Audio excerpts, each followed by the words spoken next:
Well, a different Hollywood star pleads guilty to misdemeanor assault charges after being accused of putting a chokehold on a female studio executive at a Utah nightclub during the Sundance Film Fest. Now, actor Emile Hirsch, who starred in movies like Into the Wild and The Girl Next Door, was in court yesterday where he entered a plea deal. Here's what Hirsch had to say in court.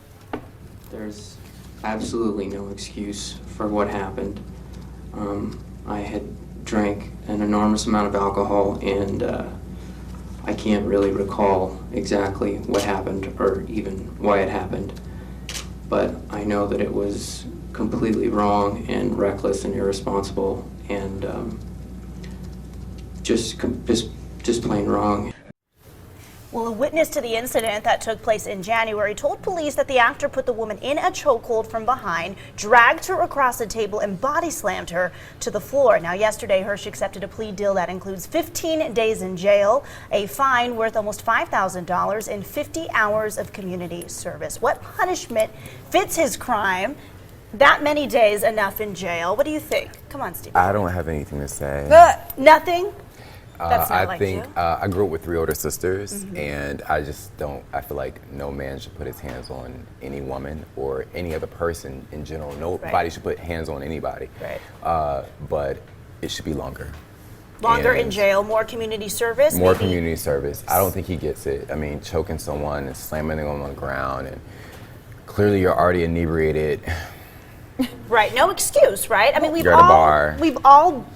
It's hard to It's- say it's- there, done that in different situations. For me, it's weird because it's like, I don't know how much more clear this story could be that he was a hot mess. Well, I mean, I don't know. I don't follow him that well, Me I either. guess, but I don't know this who he seems is. to be one of the first stories that this has happened. And not that I want to give any excuses to anything, but it does seem kind of drug-induced or alcohol-induced. There's something else going on there. And even though it's a problem and he needs help, hopefully this was a wake-up call for him. I'm not sure. I mean, I almost feel like it's hard to say when someone's under the influence of something. I mean, they're obviously not themselves. Right. I'm not making excuses. He should definitely be punished.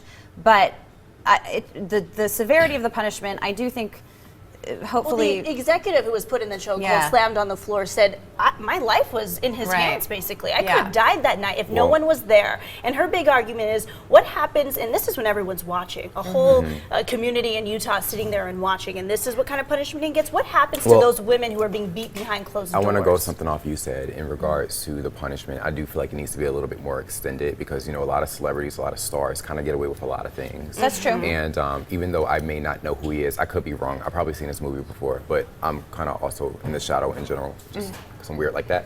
But he deserves to have a little bit more of an extension of his punishment. Right. And there's people that kill forget. people, and you know, but he basically, in my opinion, attempted to murder someone. And any publicity is good publicity because even something as severe as this, we're talking about him. And when's Well, the last time hopefully- any of us talked about Emile Hirsch? Well, hopefully we'll Which be is able to interesting. raise the awareness on this topic. And Right. switching What gears, happens, today we're